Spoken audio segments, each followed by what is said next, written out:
Friends, आज के video में जो मैं फर्टिलाइज़र आपके साथ शेयर करने वाली हूँ उसके बहुत ही ज़्यादा चौंकाने वाले रिज़ल्ट आपको मिलेंगे यदि आप सही तरीके से अपने पौधों पर इस्तेमाल करते हैं। बारिश की शुरुआत में इस फर्टिलाइज़र का यूज़ करें। ख़ास तौर पर जो दो चीज़ें मैं बताने वाली हूँ वो पौधे के लिए इस समय बहुत ही ज़रूरी हैं। यदि इस समय आप उसका उपयोग कर लेते हैं तो आने वाले सिर्फ बारिश के सीज़न ही नहीं, सर्दियों के मौसम में भी आपके प्लांट फूलों से भरे रहेंगे।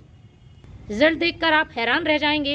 इस फर्टिलाइज़र का यूज़ मैंने अपने कुछ पौधों पर 15 दिन पहले किया था। पूरी तरह से सूख चुके प्लांट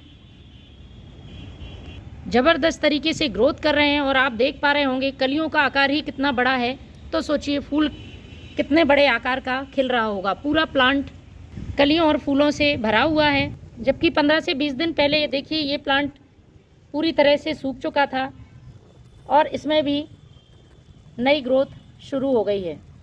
तो फ्रेंड्स, यदि आप भी चाहते हैं इस तरह से ढेरों फूल पाना तो पूरे वीडियो में मेरे साथ बने रहें। बारिश शुरू हो चुकी है तो फर्टिलाइज़र को देने का आपको तरीका बदलना होगा। साथ ही आपको कुछ काम भी ऐसे हैं जो ज़रूरी हैं करने प्लांट के लिए। सिर्फ फर्टिलाइज़र ही काफ़ी नहीं होता है।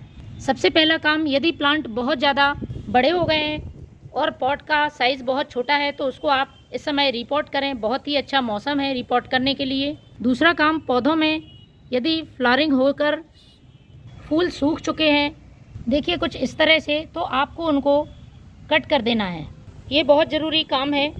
फूल सूखने के बाद जब इन पर बारिश का पानी पड़ता है ये मिट्टी में गिर जाते हैं और फंगस का कारण बनते हैं, तो बारिश के मौसम में ये काम बहुत ज़रूरी है। इसके बाद आपको मिट्टी की सफाई करनी है। यदि आपने गर्मियों में मल्चिंग कर रखी थी तो वो सारी चीज़ें आपको हटा देनी है। खरपतवार, कचरा, ये सारी चीज़ें हटाकर मिट्टी की अच्छी तरह से गुड़ाई करें और उसके बाद खाद का यूज़ करें। तो आज मैं अपने गुलाब के पौधे पर इस खाद का इस्तेमाल कर रही हूँ। आप किसी भी पौधे में इसका इस्तेमाल कर सकते हैं, चाहे गुलाब, गुड़हल, अपराजिता, मोगरा फूलों वाले पौधे हों या फिर फलों वाले या सब्जियों वाले पौधे। मोगरा जैसे प्लांट में अक्सर शिकायत रहती है कि एक बार फूल आकर फूल नहीं आते हैं, तो फ्रेंड्स इस फर्टिलाइज़र को आप डाल सकते हैं। बहुत ही अच्छे रिजल्ट मिलते हैं, प्लांट लगातार फूल देता है। पौधे में यदि पत्तियां पीली पड़ने की समस्या है तो वह भी खत्म होगी, क्योंकि ऐसी चीज़ों का मैंने इस्तेमाल किया है जो पौधे को भरपूर मात्रा में मैग्नीशियम देंगी और प्लांट हरा भरा घना रहेगा, पत्तियों पर चमक रहेगी। जो जो चीज़ें मैं इसमें मिलाने वाली हूँ सभी के मैं आपको फ़ायदे बताती चलूँगी, जो कि बारिश में पौधों के लिए बेहद ही ज़रूरी हैं। पहली चीज़ मैं इस्तेमाल कर रही हूँ ये है पुराने गोबर का खाद। पौधे की यदि ग्रोथ अचानक से रुक गई है या प्लांट ने ग्रोथ बहुत स्लो कर दी है, बहुत धीमे धीमे पौधा ग्रोथ कर रहा है, तो आपको पुराने गोबर का खाद लेना है और पॉट की साइज़ के हिसाब से 1 से 2 मुट्ठी गोबर का खाद आपको इस तरह से डाल देना है। गोबर का खाद पुराना होना चाहिए, इस बात का ध्यान रखें। और जब बारिश हो रही है तब आपको इस खाद का इस्तेमाल नहीं करना है, खुले मौसम में आप इस खाद का इस्तेमाल करेंगे। गोबर की खाद में नाइट्रोजन भरपूर मात्रा में होता है और पौधे की नई ग्रोथ में मदद करता है। तो 2 से 3 मुट्ठी मैंने ये पुराने गोबर का खाद डाल दिया है। काफ़ी पुराना ये मेरा रोज़ का प्लांट है, स्टेम देखकर आप पता लगा सकते हैं, लेकिन अभी भी बहुत अच्छी ग्रोथ और फ्लावरिंग कर रहा है। इसमें मैं इस फर्टिलाइज़र का यूज़ कर रही हूँ क्योंकि पौधा ग्रोथ भी अच्छी कर रहा है और इसमें फ्लावरिंग भी अच्छी हो रही है, लेकिन फूलों का आकार बहुत छोटा है। तो ये समस्या आपके साथ है, इस तरह से छोटे छोटे आकार में फूल आ रहे हैं, तो आप इस फर्टिलाइज़र का यूज़ करें, बहुत ही अच्छे परिणाम मिलते हैं। मैं आपको अपने किसी वीडियो में इसका अपडेट भी दूंगी। दूसरी चीज़ ले रही हूँ मैं ये चाय पत्ती। फूलों वाले पौधों के लिए बेहद ही उपयोगी है क्योंकि ये प्लांट की मिट्टी को एसिडिक करने का काम करती है और एसिडिक सॉइल में फूलों वाले पौधे बहुत अच्छी फ्लावरिंग करते हैं। तो 1 छोटा चम्मच मैंने फ्रेश चाय पत्ती का इस्तेमाल किया है। कभी कभी फर्टिलाइज़र देने के बाद भी हमारा प्लांट अच्छी फ्लावरिंग नहीं करता है, तो उसका मतलब होता है पौधे की मिट्टी का पीएच गड़बड़ हो गया है। तीसरी जो बारिश में बहुत ज़रूरी चीज़ है पौधों को देने के लिए, जैसा कि मैं आपको बता रही थी कि 2 चीज़ों का पौधों पर इस्तेमाल बहुत ज़रूरी है कि मौसम में। तो सबसे पहले मैंने पुराने गोबर का खाद लिया हुआ है, वह भी आपको अपने सभी प्लांट में देना है अभी बारिश के समय, क्योंकि नई ग्रोथ में काफ़ी मदद करता है।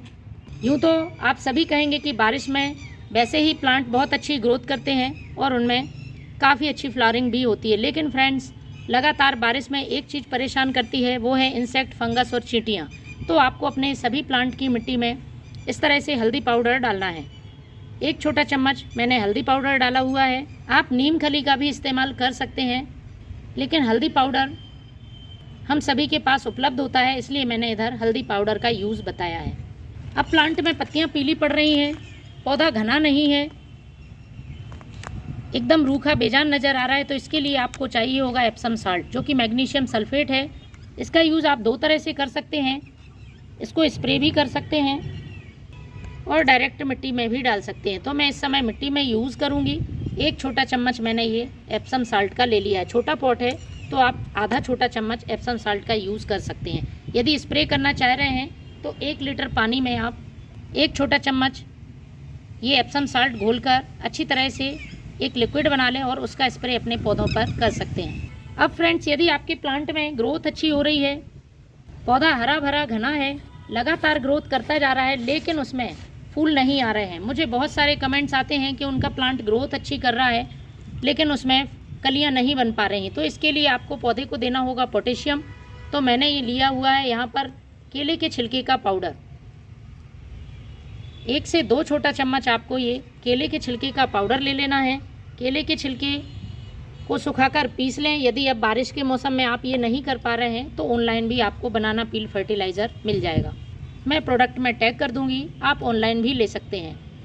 बारिश के मौसम में हम ऐसे ही डायरेक्ट केले के छिलके का पौधों में इस्तेमाल नहीं कर सकते हैं, क्योंकि उससे फंगस लगने का डर रहता है। तो इस तरह से आप सुरक्षित तरीके से केले के छिलके का पाउडर पौधे में डाल सकते हैं। पौधे को भरपूर मात्रा में पोटेशियम मिलेगा और प्लांट बिना किसी नुकसान के ढेरों फूल देगा। तो फ्रेंड्स, अभी शुरुआती बारिश के दिनों में आप इस फर्टिलाइज़र को डालें।